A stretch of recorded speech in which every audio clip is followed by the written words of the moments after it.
Halo, Hai, jadi kita lagi di perjalanan menuju ke suatu kota, suatu tempat untuk menimba ilmu asik. Ya, dan di dalam perjalanan ini sebenarnya kita udah ngerencanain untuk review buku. Buku yang bakal kita review adalah jeng jeng jeng The Alchemy. Kita juga sebenarnya kenapa kita pilih buku ini, karena buku ini tuh walaupun fiksi tapi isinya tuh sebenarnya tentang perjalanan seseorang. Di lain itu juga kita milih buku ini karena kita sedang berada di perjalanan gitu. Jadi cocok buku tentang perjalanan dengan orang yang sedang menempuh perjalanan. fun fact-nya lagi, kenapa buku ini jadi sangat meaningful buat aku pribadi? Kenapa ini sangat meaningful gitu? Karena mengantar, adakah satu kalimat yang aku baca di atas pesawat menuju Mekah itu, kalimat ini tuh yang jadi pegangan aku gitu setelah hari itu melihat perjalanan itu menjadi berbeda. Intinya adalah petualangan adalah perjalanan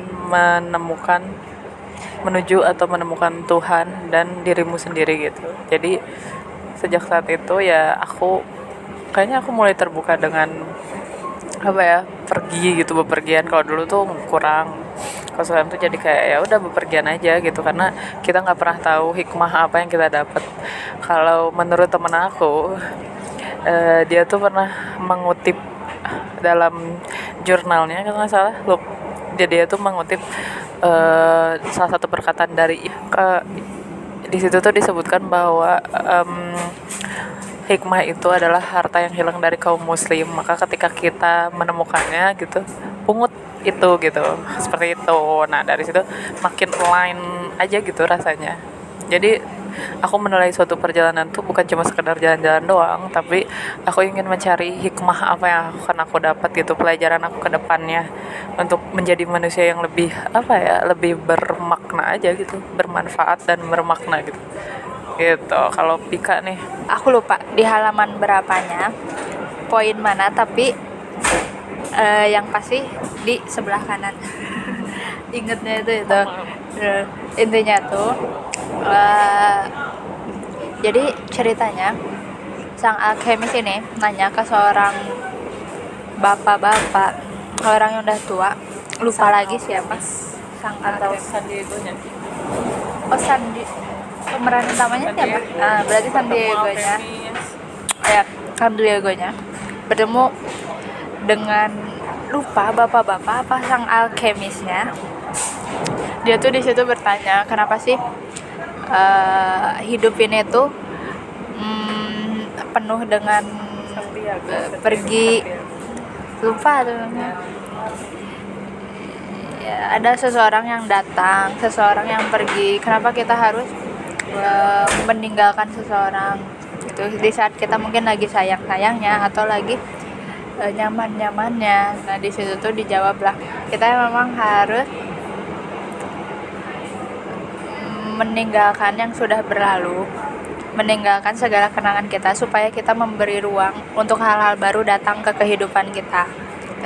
Jadi ketika kita di situ, aku ngerasa wow, itu tuh deep meaning banget. Kenapa? Karena untuk aku pribadi kadang aku tuh susah untuk merelakan sesuatu, hal apapun itu, untuk move on dari sesuatu, mau itu masalah percintaan, mau itu masalah kuliah dan sebagainya. Tapi di sini tuh dikasih tahu bahwa ketika kamu nggak bisa move on, ketika kamu nggak bisa merelakan sesuatu, maka kamu tidak memberi ruang untuk hal-hal baru datang ke kehidupan aku gitu, ke kehidupan kita. Jadi belajar untuk merelakan gitu. Memang kita tuh harus merelakan sesuatu supaya kita memberi ruang untuk hal-hal baru datang ke kehidupan kita. Karena bagaimanapun ruang itu punya kapasitas, dan memang ada beberapa hal yang perlu kita ikhlaskan, perlu kita lepaskan supaya kita memberikan hal-hal baru datang ke kehidupan kita gitu. Bahkan yang kita lepaskan itu pada saat itu adalah hal baru untuk kita. Jadi betul kan, ini juga hal baru buat aku dan pasti ada beberapa hal yang perlu aku lepaskan gitu sih. Itu yang deep meaning banget buat aku. Sebenarnya banyak banget, tapi yang paling aku inget itu kenapa, karena waktu itu kita pernah cerita, ingat gak sih, kita pernah cerita terus Bentan tuh you have problem, ingat nggak, you have problem, and Dede ngomong kayak gitu ya. Ya. Ya, kesulitan melepaskan lah, attach. Ya. Terus salah satunya Dede menyampaikan itulah dan teringat sampai sekarang gitu. Mungkin itu ya pentingnya sharing supaya kita bisa lebih mengingat aja sih. Karena out of topic juga ya, sebenarnya ini tuh buat diri kita sendiri. Iya. Sebenarnya bukan buat orang lain tapi buat diri kita. Out of topic sedikit. Dede kan baca buku Atomic Habit. Nah, di situ tuh cara supaya kita membangun sebuah kebiasaan adalah dengan cara disampaikan dan disampaikan. Itu tuh membuat kita lebih mudah untuk melakukannya, untuk mengingatnya. Kita sadar bahwa oh, kita pernah ngelakuin ini karena kita disampaikan, beda dengan di dalam hati, di dalam pikiran. Makanya kenapa ketika kita melakukan sesuatu di notes, ditulis kan, kalau nggak di notes sama ditulis itu kan ada kemungkinan kesalahan itu karena kita nggak tahu itu bentuk fisiknya. Terus juga dia juga di situ menceritakan bahwa pada zaman tahun berapa di kereta api di Jepang itu tuh orang-orang yang di luar tuh kalau misalnya setelah ngecek mereka tuh langsung disampaikan kayak oke, diteriakan, disampaikan gitu kayak oke, aman, oke, situ aman, dan boomnya ternyata itu mengurangi angka kecelakaan ya dibanding sebelumnya yang nggak disampaikan gitu. Jadi sepenting itu sih untuk menyampaikan suatu hal. Just karena salah satunya juga apa sih, bisa jadi apa yang kita dapat nyebelin banget dah, bisa jadi apa yang kita dapat apa sudut pandang yang kita dapat itu kan pasti berbeda ya, apalagi buku gitu ya. Apalagi buku itu kan aku bilang buku itu adalah jendela dunia dan membaca adalah kuncinya gitu ya. Jadi ketika jendela itu dibuka, pemandangan yang kita lihat tuh pasti beda gitu, tergantung dengan point of view tiap orang. Dan point of view itu tiap orang tuh kenapa berbeda, karena bisa jadi berdasarkan pengalaman hidup mereka gitu. Kayak buku ini awal itu kan hanya aku yang baca, terus aku kasih ke Apika, kita itu nge-notes hal-hal yang sangat berbeda, makanya ini ramai banget kita banyak sudut pandang kita sangat berbeda ya. Apa yang menurut Mbak Intan itu meaningful, ternyata buat Pika enggak deh kayaknya gitu, tapi kan punya sudut pandang yang lain kayak gitu. Terus mungkin satu notes lagi ya dari buku ini, kalau kau menginginkan sesuatu, seluruh jagat raya bersatu padu membantumu mendapatkannya. Jadi power of niat ya, kalau nama lebih niat gitu. Ketika kita meniatkan sesuatu dengan sungguh-sungguh, terus akhirnya meyakinkan itu dan tawakal, berusaha maksimal mungkin, ya akan ada kemudahan gitu. Allah akan memudahkan itu semua. Dalam buku ini juga gitu kan, dia tuh berniat untuk mencari harta karun, ya kan, dia tuh goalsnya adalah nyari harta karun gitu sebenarnya. Cuman dalam perjalanannya banyak hal-hal yang tidak membuat dia bertemu dengan harta karun. Bab awal tuh dia ketika datang ke tanah Arab itu kan dia dirampok kan, sampai disisain hanya 2 batu gitu, tarim yang gitu, batu hitam dan putih. Terus akhirnya dia bekerja bertahun-tahun di toko kristal gitu. Terus udah dari situ dia kembali menemukan mimpinya, bahwa dan bahkan orang yang punya toko kristal itu tuh punya mimpi, tapi dan saat dia punya ability untuk punya mimpi itu, dia tidak ingin mewujudkan mimpinya karena dia merasa dia bisa hidup karena memelihara mimpi itu gitu. Nah mungkin itu tidak punya kemampuan untuk melepaskan mimpi itu, untuk punya mimpi yang baru gitu. Kadang kita ketakutan ya kayak gitu. Dari situ dia perjalanannya panjang lah, dan akhirnya ternyata kan harta karun itu, real harta karun dalam bentuk uangnya itu ada di tanah yang selama ini dia gunakan untuk tidur di Spanyol ya. Jadi dia pulang kembali. Andalusia Spanyol, Andalusia setelah di Andalusia ya gitu dia menemukan itu di tanahnya dulu tempat dia tidur gitu. Tapi ternyata dalam perjalanan itu ada harta karun yang lebih meaningful dari harta tersebut, Itu ilmu dia, hikmah dia gitu.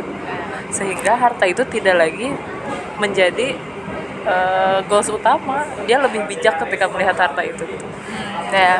Dan yang mungkin yang bisa menggambarkan dari buku ini tuh sebenarnya banyak banget, tapi salah satunya itu adalah awalnya pemeran utama ini dia tuh berpikir bahwa harta karun tuh berupa emas, berupa harta, sesuatu yang apa ya disebutnya ya countable, hal-hal yang bisa dihitung. Tapi ternyata dia menyadari bahwa harta karunnya itu adalah perjalanan itu sendiri.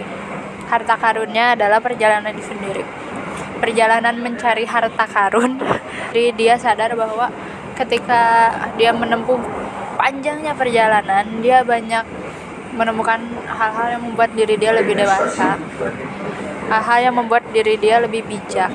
Bahkan ada di satu tempat dia tuh menjadi apa ya, seseorang yang didatangi ketika warga-warga sekitar tuh membutuhkan saran. Apa ya disebutnya, apa ya, mungkin kalau zaman sekarang tuh ya ahli kayak ustad, mungkin sejenis itu ya, mungkin sejenis itulah begitu. Dan ini tuh sangat recommended karena ya kalau yang Dede rasain tuh jiwanya itu kerasa, jiwa dari sebuah buku ini kayak aura semangatnya Sampai gitu iya kita. kerasa banget. Ini mungkin yang udah kemarin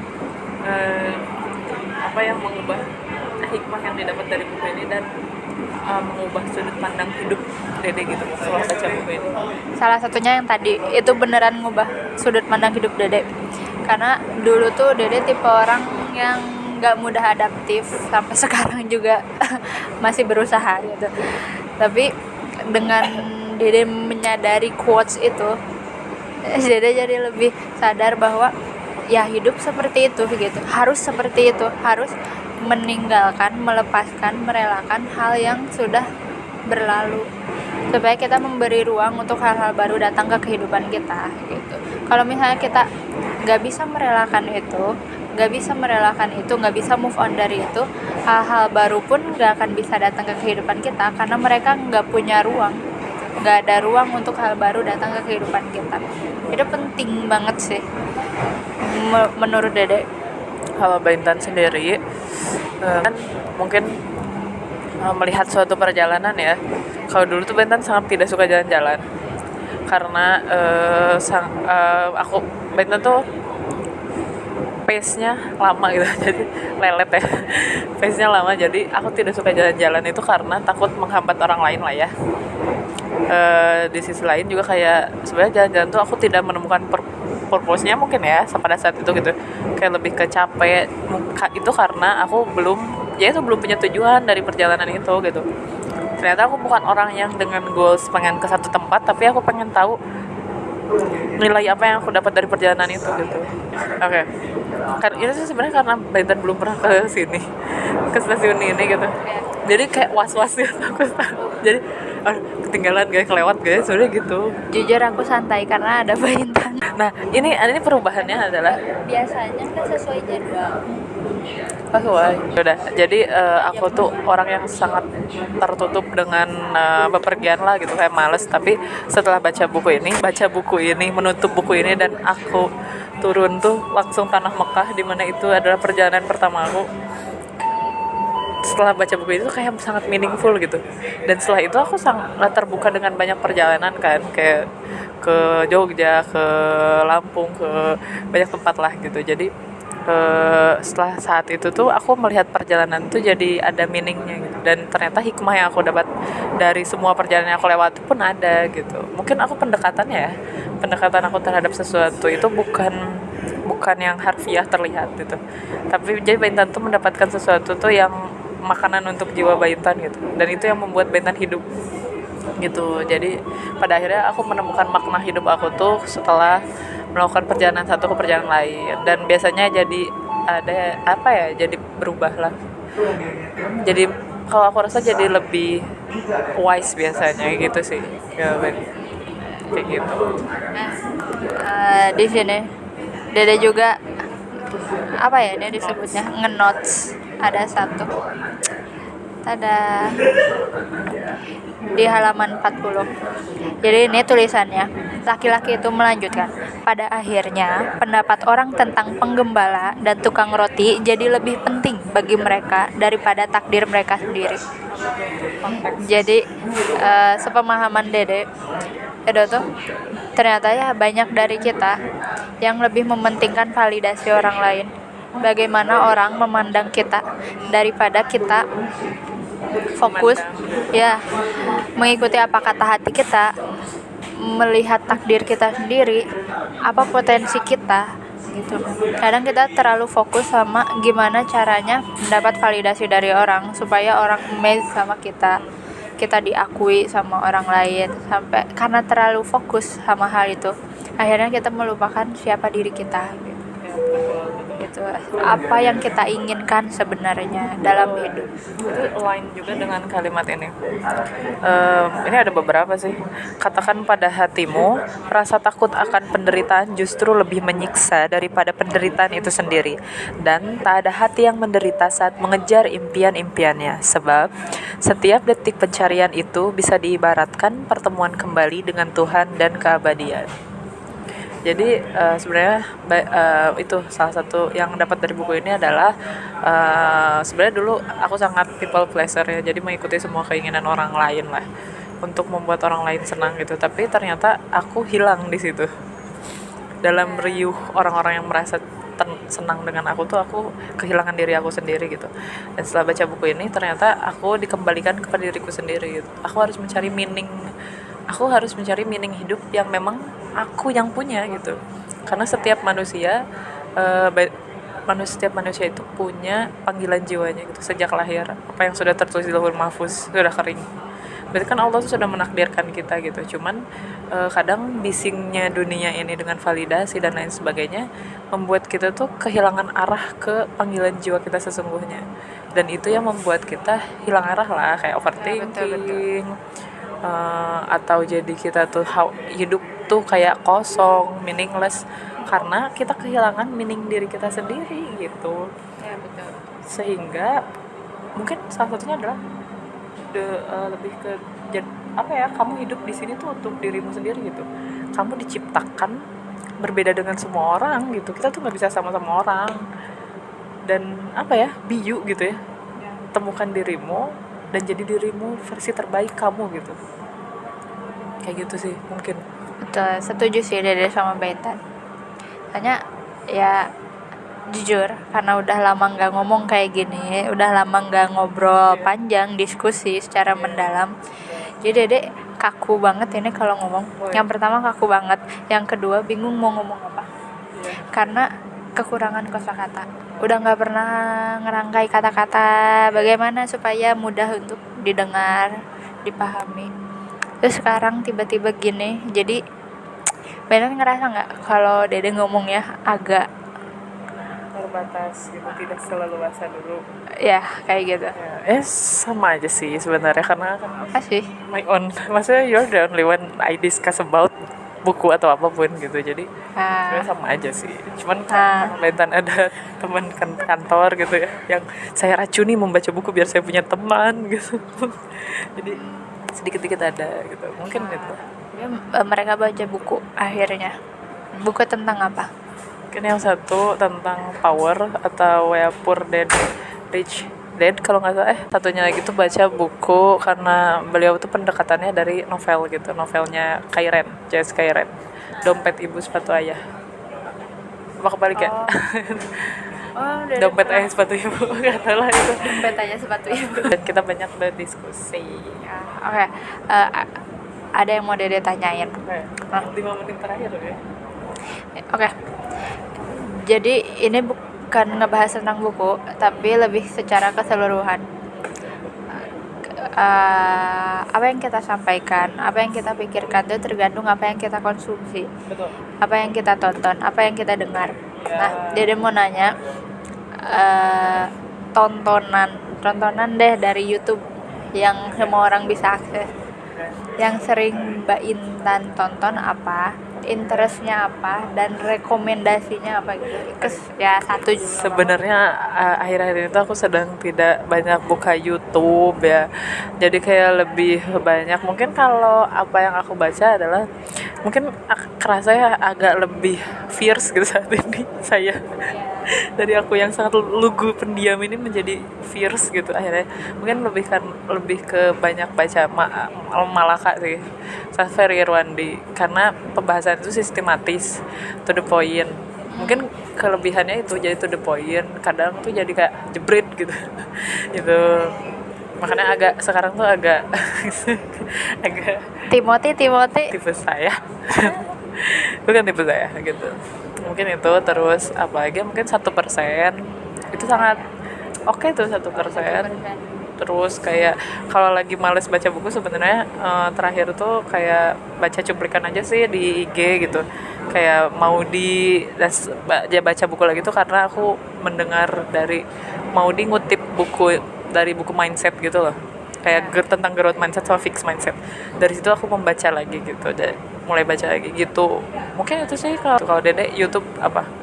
Kalau Dede sebenarnya banyak. Kalau Dede tuh lebih interest, lebih ke, kalau aku pribadi lebih suka ke hal-hal yang self improvement, hal-hal yang lebih punya makna gitu, punya makna yang lebih mendalam. Yang paling pertama itu channel YouTube yang membuat Dede berubah menjadi seseorang yang lebih baik.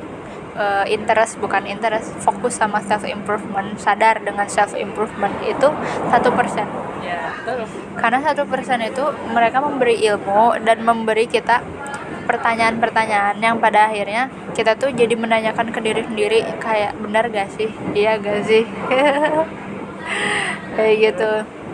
Akhirnya dan juga 1% itu menekankan bahwa kamu mending bergerak 1% setiap hari daripada nggak bergerak sama sekali dan nunggu 100% gitu. Itu nggak akan pernah terjadi gitu. Ya betul. Itu yang pertama. Yang kedua, Alejandro Ruby, konten-kontennya tuh sangat-sangat meaningful. Kenapa? Karena cara penyampaiannya tuh langsung poin-poinnya dan dijelaskan secara mudah ya, mudah sistematis, mudah dipahami kayak gitu. Terus yang ketiga, Zahid Syah. Udah senyum deh. Akhir-akhirnya emang lagi interest sama kontennya Zahid Syah. Kenapa? Karena lebih lebih tenang. Kalau Dede ngedengerin tuh lebih tenang, menenangkan, dan banyak sudut pandang yang akhirnya Dede dapat dari dia. Benar, boleh satu lagi, Raymond Chin. Tapi ya Raymond Chin logik banget. Bikin dan aku suka perubahannya gitu, dari yang logik sampai maksudnya pendekatan terhadap agama pun ya tetap dilogikakan karena emang harus kayak gitu. Itu muslim yang dibutuhkan saat ini gitu, kayak gitu. Betul. Harus seimbang.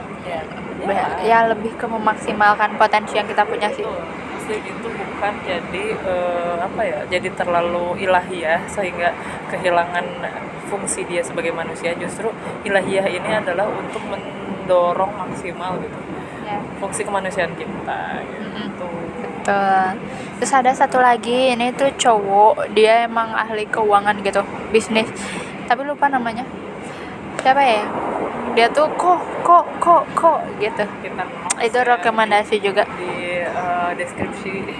Nah, ini nggak tahu mau di IG mau di YouTube, tapi deskripsinya nanti kita apa aja kita tulis lagi gitu. Tanya mereka itu yang Dede rekomendasiin tuh mereka yang Dede temuin ketika Dede mau bertumbuh. Sampai sekarang masih sama mereka, belum nemu yang cocok.